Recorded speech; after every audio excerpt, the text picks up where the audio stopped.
Folks, thanks so much for joining us here on this thunderous day. Perhaps this thunder is signaling the arrival of Jay Schwedelson. Now, Jay is quite a guy. He is a gifted speaker, a digital pioneer, a media personality. He is the host of Do This, Not That, a podcast for marketers. I'm going to hold this up. There we go. There it is. I am a big fan of this podcast. Oh, thank you. Yes, I am a Jay fan. And my takeaway as a listener of your series, you're all about busting myths. It's one of the unspoken things that you do. Yeah, I think that, I don't know if everyone's just lazy or it's the nature of the internet, but there's just this constant spread of misinformation. Most of it is just old. And I've come to realize by the time something becomes a best practice, it's probably outdated, and it's probably a myth that you should even be doing it or avoid doing it. So I try to share new stuff, and invariably that means I'm busting myths. Right.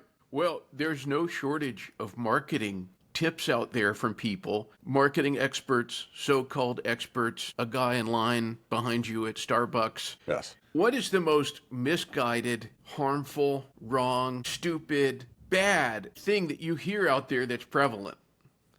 Well, let's talk about email for a second, because there's probably a lot of listeners here that care about email, right? And so I think some of the simplest ones that just are not true are things like spam trigger words, or that if you write an email in a certain way, you put certain things in your subject line, your body copy, that's the reason that you're having deliverability problems. If you use the word free, or you capitalize the word, or use an exclamation mark or an emoji in your subject line, your headline, whatever, that this is the root cause, or that you're using spam trigger words, whatever the hell that actually means. That's information from 10 years ago. That's not the reason you're going to the junk folder or spam folder. But the problem is, if you go on Google right now and say, what should I do to avoid going to the spam folder? It'll say avoid these words. And it's really hard if you're a marketer to navigate what you should and shouldn't do, because you don't know what information to trust.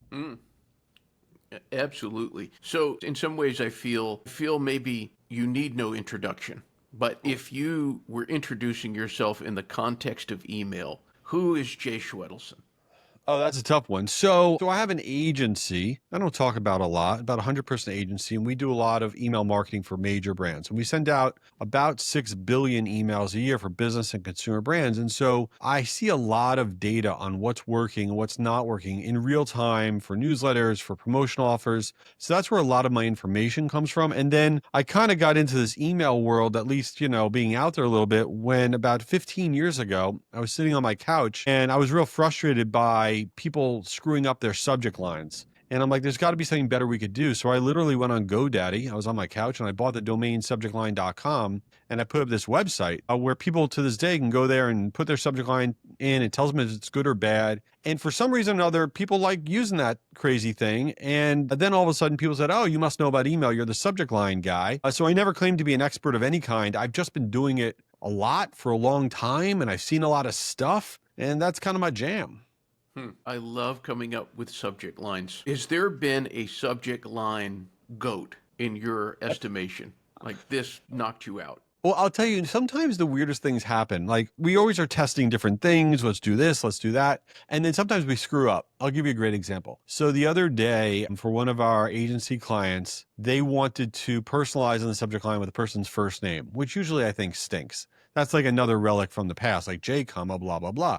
But we screwed up for this client. And when we sent it out, all we did was put the person's first name dynamically in the subject line. So every email went out, it just said Jay or Rob or Sally. It said nothing else, no other words, just one word, the person's first name. And it did phenomenal, like crushed it.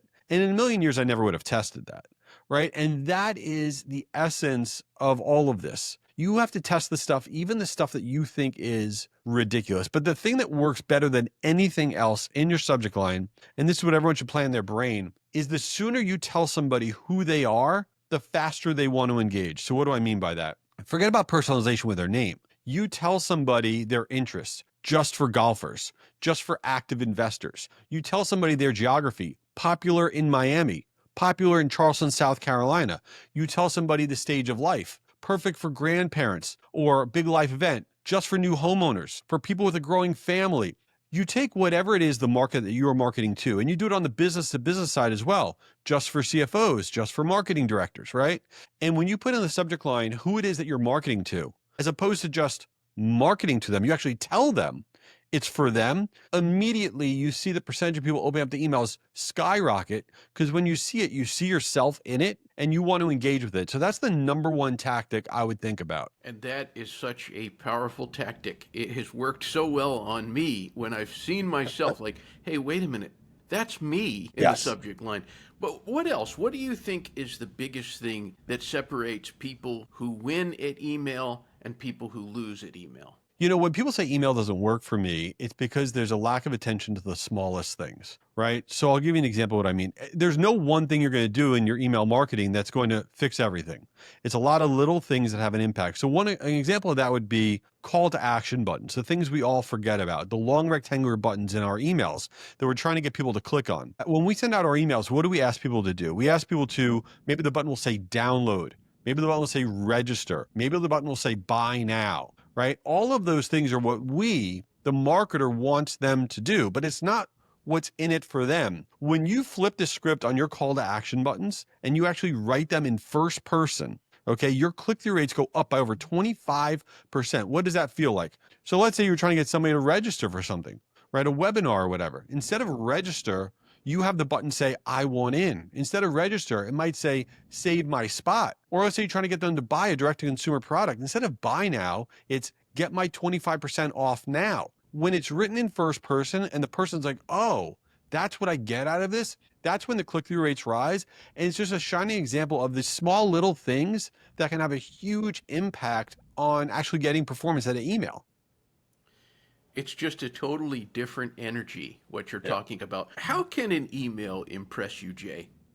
Well, first of all, get me to open it. I do open a lot of emails, right? And I also like looking at things that are visually boring or not boring. You know, we spend so much time on, is this the right copy? Did I use the right words? Do I have the right offer? We spend a lot of time on that. But you have to take a step back sometimes and be like, is this visually boring? What do I mean by that? There's a lot of data out there that if you have like blocks of words in an email, if it's more than 3 lines, your click-through rates go down a lot. Why? Because it's like in your personal life. When you get a text with a big, long block of text from like a friend or relative, you're like, I'm going to look at that later. That is drama. I don't have time for that, right? But if you open up an email, it doesn't matter if it says you want $1 billion. If there's like 5 lines of words, you look at that and like, ugh, I don't even know what that says. I don't care. It's a turnoff. So I like to see things that aren't visually boring. I like to see a lot of white space. I like to see that makes it easy for me to consume whatever's in that email. And I don't think enough of us are thinking about the experience as much as just, you know, what we're promoting. Very good. What about your biggest email pet peeve? I think that people think if they send out less, they think they're bothering people. Like, oh, we're sending out too much email. That's why it's not working. And that couldn't be further from the truth. The reality of it is it's all about being relevant. Relevancy and frequency are married together. If you're sending out relevant stuff, you could send me an email every day and I'd be excited. It's not that you're sending out too much and that's why it's not working. You're just sending out too much boring garbage, right? And it's horrible math for your business that you think by sending out less email, you're going to get more sold, more customers, more anything. It's just not the way it is. What you need to do is figure out why is what we're sending out not resonating, that it stinks, that it's boring. And then you can send out more. The irony of email, and I know everyone will be like, he's crazy. They're going to tune out. They're going to stop listening. Marketers are not actually sending out enough email, which sounds ridiculous. But if you think about it, the most successful marketers on the planet happen to also be the most frequent senders. They are, because they're sending out good stuff. Really good stuff. Now, I want to call the attention of everybody out there once again. Highly recommended podcast. Do this, not that. And Jay, so often when I'm listening to you, I notice how the professional and the personal kind of overlap. Right. If you could somehow magically go back to the young Jay Schwedelson, who is embarking on the world, he's now setting off on this thing called adulthood. Right. Put your hands on his shoulders and say, Jay, listen to me. Please listen. what would you say? That's a great question. And I'll tell you that moment happened for me during COVID, because during COVID, I had my agency business and I was really scared because marketing budgets were just being frozen because everyone was freaking out. Right. And I had a big payroll to pay people and I was really nervous. I didn't want to let people go or furlough them or whatever. And at the time, I had never really posted on social media. I don't know if I'd ever posted on LinkedIn. Certainly didn't have a podcast, didn't have anything anywhere. And I was like, I don't want to go out of business. So I got to start posting on social media. I got to start doing stuff. I got to jump up and down. I got to meet a lot more people because maybe I can get some new clients. And I started aggressively going down the path of just being out there, which is against everything in my fiber, in my body, because in my personal life, I haven't posted on Facebook. I don't know if I've ever posted on Facebook, right? But I knew in order to keep the party going in my life, I needed to get comfortable being uncomfortable. And humans now want to connect with humans. This is what's happening with this tidal wave of AI garbage. And so if you want to grow your career, you want to grow your business, you want to grow anything, you need to get comfortable being uncomfortable, because this is what breaks through the noise. I wish I started this 15 years ago and not 5 years ago, because it would be that much better for me. But yeah, that's the number one thing. That is fantastic, Jay. I was just thinking today that, the best way to be sure of uncomfortableness is to avoid being uncomfortable. Right. Well, that's true. But that's also, listen, you have to do the stuff that you don't want to do a lot of times. That's it. That's why I'm not a big believer when people say you have to love your job and all this stuff. No, you don't have to love every aspect of your job. You have to be passionate about it. You have to feel like you're learning, you're growing, you're doing, but you're not going to love everything that you have to do in order to move the ball forward. It's just, that's reality. Yeah, that was a fantastic episode of your show Oh, when you thanks. covered that.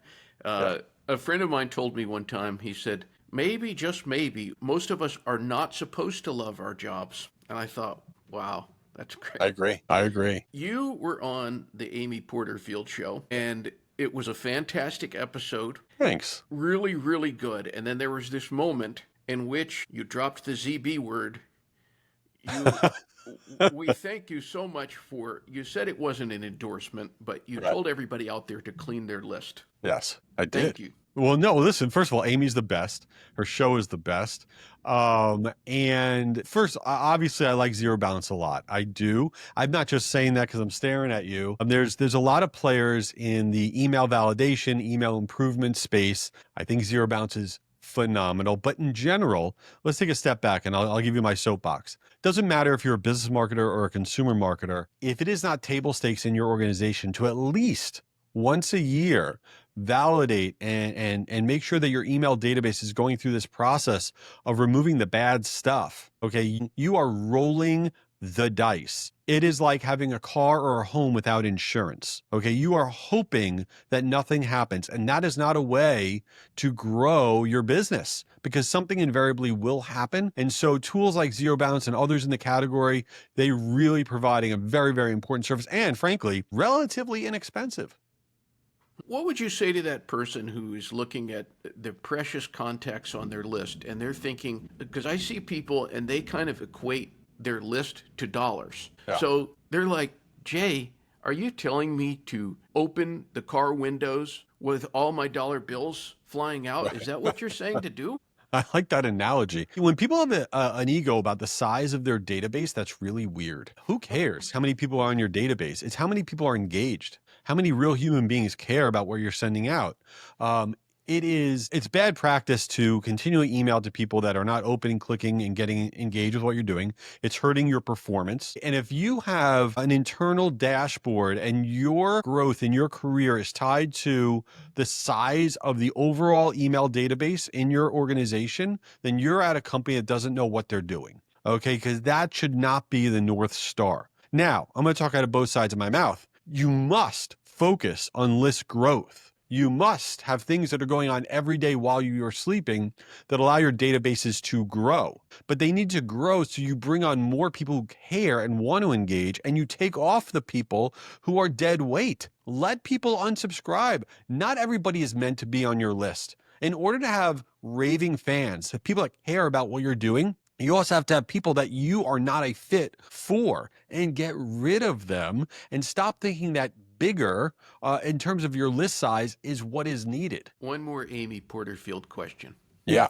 Yes or no? Is it true Amy Porterfield has no flaws? I'm going to tell her you said that. No, I will tell you, Amy's great. And, she's in a really industry, this digital course industry, which has exploded. It's a $300 billion industry. I don't think people realize that.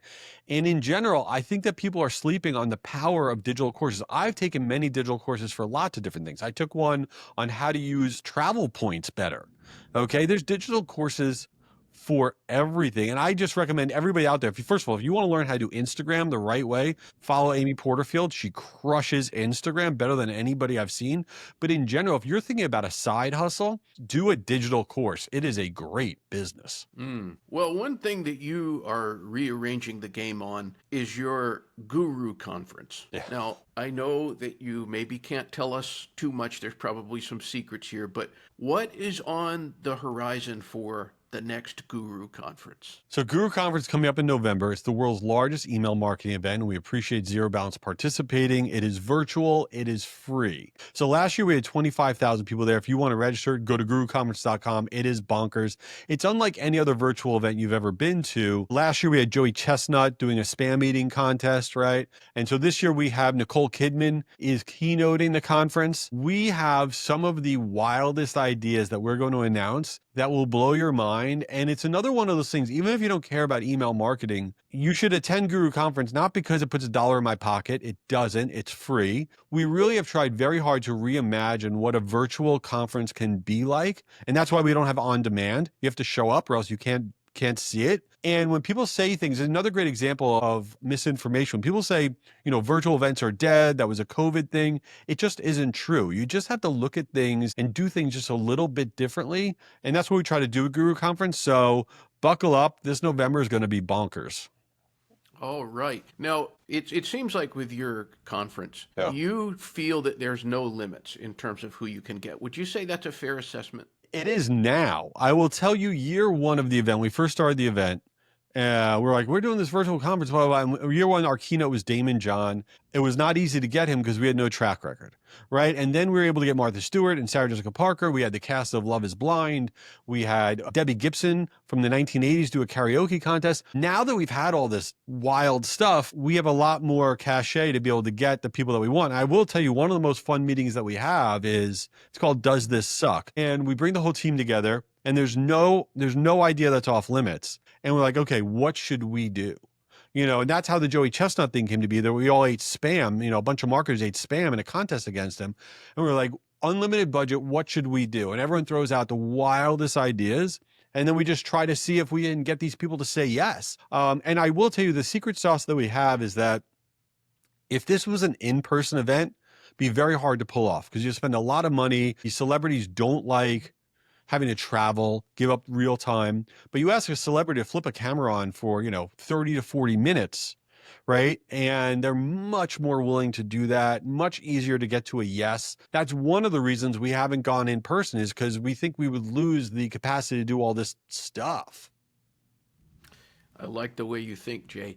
Now, I want you to imagine for a moment that you're in a large arena. Oh. And there's two fighters, they're fighting it out, and then the arena suddenly turns dark. Oh no. Jay Schwedelson is coming out. You are going to step into that ring. What song is playing? I love this. So I would have a few different ones. First of all, Thunderstruck by AC/DC would definitely be up there, because that fires me up. It absolutely fires me up. But I'm also a pretty cheesy 80s guy, so Living on a Prayer by Bon Jovi also can get me going. And that one's actually dangerous because I'm a little too old, but it still happens. And if I'm out somewhere at a wedding or a restaurant, that song comes on, it makes me want to find a microphone and sing it. I have the worst voice of all time. But that song fires me up. So what's your song? Now I need to know your song. Oh my goodness, I didn't expect this. Wow. I like how seriously you're taking it. Your Thunderstruck choice is really, really, really good. I'm thinking something Led Zeppelin. Oh. Would you walk out? Would you come running out? Would you come charging out? Or would you just kind of saunter? Oh no, I would come running out. I'd run to the other side, and then I'd try to find the escape and get out the other side. Because if I was in an arena and I had to fight people, I would lose. So I would just try to run before the lights came on. And I got out the other side of the arena, and then I'd go home and go to sleep. Very good. Yeah, it would be Led Zeppelin Cashmere for me. Oh, there you go. That's cool. I like that one. That should be the opener of your show. That's good. So as we wrap up here, Jay, I believe you're headed for Las Vegas this weekend, right? Yes, I am. It is every year. My 6 friends from college, we do an annual guys trip, and I'm not a partier, but we all go away every year, and I never want to go. I will tell anybody out there, you should do it once a year. Somehow make 2 or 3 days and go, because there's very few people in your life that know you from back in the day and can bust your chops and keep it real. So we go. I'm sure I'll be extremely tired and I'll feel like garbage and I'll eat a lot of pizza, but I will report back. But that is this weekend, yes. Is there any takeaway that you'd like to leave people with, even just a little tidbit to send them on your way as you head off to Vegas? I would say test everything, and especially the things in your organization that are never do's. If you're an organization, well, we can never do blah, blah, blah, that is what you should fight to test. And when they say no, that you can't test something, what you should do is say, okay, you don't want to test it to 100% of the database. Give me 10% of the database. Let me test it to a sliver and prove it out, because you got to win the day with testing. And anybody that's against testing, you're in the wrong place. Very good. Jay, thank you so much for spending time with us. Yeah, appreciate it. A great joy. No, you're the best, man. Appreciate you having me on, and let's do it again. I want to tell you something real quick, because I just think that your sense of humor, you'd appreciate this. I'm ready. From your podcast. So I was at a bookstore the other day, and there was this lady. She was sitting across from me. She took her shoes off. Oh, no. She's sitting across at the other couch and propped her shoes up on the space next to me. And I thought of you and your rants. Well, you are. What is wrong with people? Everybody makes themselves at home in the weirdest places. You don't take your shoes off at where do you take your shoes off besides for at home? Nowhere. Maybe at the podiatrist. That is it. Everyone needs to stop. Keep your shoes on. What are we doing? Yes. I approve of that message. Yeah, there you go. All right, Jay, you have fun, and thank you again. All right, man. Appreciate it. Thanks for having me on. Thank you. I appreciate it.